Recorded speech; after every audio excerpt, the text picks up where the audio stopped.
There's no discipline, there's no support for discipline, and there's no respect. And unfortunately, Like I this was is telling Tom, my principal had a paddle on the wall, Yeah. and he used it. the thing. This has been going on for a very long time.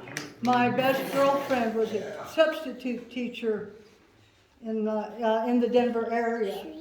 And I mean, we graduated in high school in 1969, so we're talking the 70s even. And she refused to go back into Denver public schools to substitute teach because the kids, I think she got pushed or something by the kids. They had absolutely no respect for her, and she was afraid to go down there. And we're not saying, And we're talking the 70s. Right. and we're not saying the teachers are the problem here. No. The No. teachers are restricted. They Yeah. have so much on their plates. We need to bring back that creativity. We need to give them Oh, yeah. the reins of saying, hey, teach our kids, let's do this. And we need to get with the parents and talk with the parents about what that as a teacher, they expect our kids to, how they expect to act. I mean, parent-teacher conference, well, my parents never went to them, but I'll be honest, I went to my kids. But there's got to be a good dialogue between parents and teachers about what is expected. One of the things that we have seen is that the breakdown of communication has not been between the parents and the teachers. I will give credit to the teachers of Albany County Schools.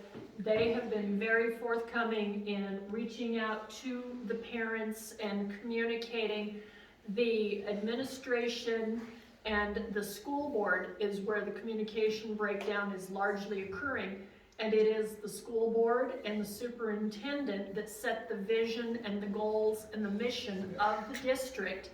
And under the past superintendent, who works at the discretion of the board, it has been a difficult relationship. COVID, of course, has caused some problems, but they continue to keep blaming COVID for everything. These problems were occurring long before COVID. We do have a new superintendent, and I am cautiously optimistic with the direction the new superintendent is going. He has indicated a willingness to work with us. We have met him, and I'm very pleased with what I'm seeing so far, where he's taking the district. And so I think that our new superintendent is going to be reaching out to all of the communities. Previous superintendents wouldn't even allow the board to go to the schools. And you would ask yourself, why are we being prohibited from visiting the schools? There is a disconnect between the board and the schools. There is a disconnect between the board and the parents, because the current board is very happy to rest on their laurels as they continue to push a very progressive agenda through. And so we're not looking at a top to bottom change. We simply want to see the parents recognized as important teachers in the equation, free those teachers up to focus on education and not have to be worrying about all of the other distractions. And that's where we're headed with it. Brandon, you've had your hand up for quite a while. First off, you didn't know I had no idea. I teach at Wildcat. So Oh, okay. I teach these skills you guys hit on.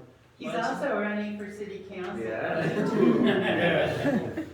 So two-part question. First part would be, we're what, the second poorest country area of the county in Wyoming, something like that.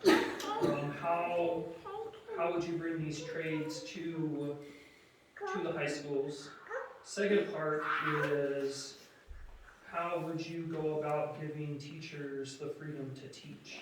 Because I have that, and it is fantastic.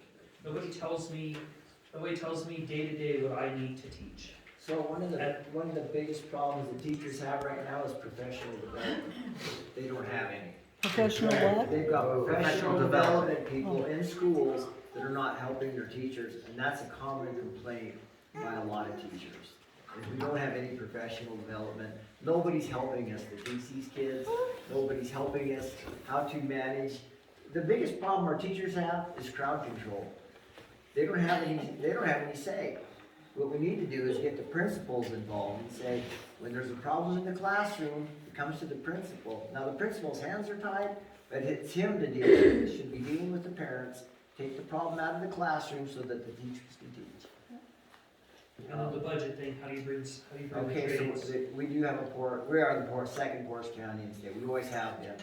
And the reason is our top 5 employers in the city are all tax exempt, but that's another issue. Yeah, and then another, But we could bring in, we can encourage trades to come in and make them these kids can go from the high school to these trade schools and attend school.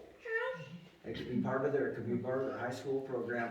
And these companies that come in and do these trade schools, they can make a business out of it, obviously, and make money at it. And the kids can get an education, and the school board, school system's not responsible for how that's managed.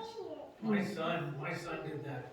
He was in high school taking college courses in aerospace engineering. There you go. And he was that close to getting a job at Boeing, and then COVID hit and everything shut down. Dan, But integrating trade schools with junior, senior years is very, very good idea.